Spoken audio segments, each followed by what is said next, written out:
parents' worst nightmare, sex offenders. Now at 6, the registry is at your fingertips. But what if sex offenders don't want to be found? Thank you for joining us. The state makes it easy for you to track sex offenders by listing their addresses online. But what happens when a sex offender is on the run and hiding? NBC 15's Chris Woodard has more on tonight's big story.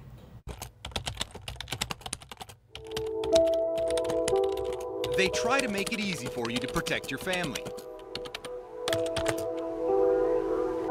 More than 22,000 registered sex offenders in the state of Wisconsin. And all their information you need to keep your kids safe. Only a keystroke away.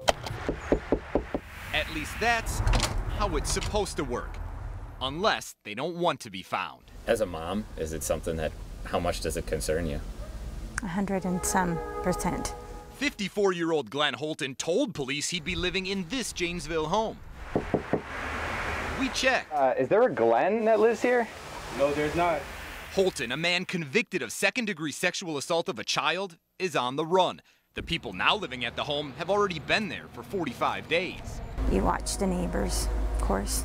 Kyra Vinker lives across the street and has a 10-year-old son. She's worried no one knows where Holton is. You have to keep watching out to see if he's going to come back, to see if, maybe he doesn't know somebody moved in there now, and, that he's back in the area. Holton is one of 1,500 registered sex offenders the state lists as non-compliant. In my own neighborhood right here in Madison, there are 8 registered sex offenders, but 2 not living where they're supposed to.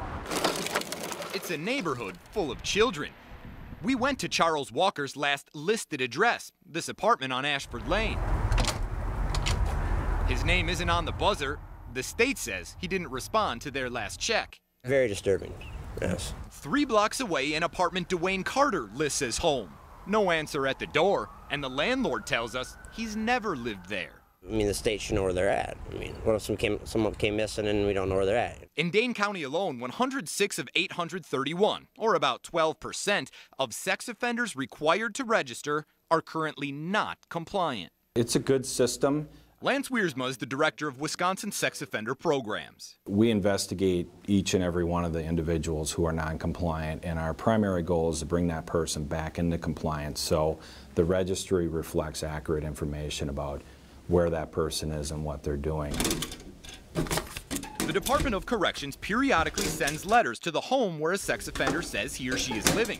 If they don't respond to that letter, they become not compliant. Wiersma says at times it can just be a misunderstanding, and he points out 93% of registered sex offenders in the state are compliant. Police! But those trying to disappear become targets for local law enforcement. Oftentimes, corrections working with U.S. Marshals to hunt them down. Tonight, the Madison Police Department needs your help. And putting their mug out there for all the public to see. Wisconsin's most wanted website has the worst of the worst offenders police desperately want to find, some on the run for years. We've been successful in tracking the majority of those people down and making sure that the right individuals are prosecuted and held accountable. The information is supposed to be there to make it easy for parents. Sadly, not everyone is playing by the rules. He moved out a while ago now? In Madison, Chris Woodard, NBC 15 News. In corrections, they say it usually takes a month or 2 to determine if a non-compliance is just a mistake or whether the offender took off. In those cases, when offenders are on the run, arrest warrants are issued and they face up to 6 years in prison.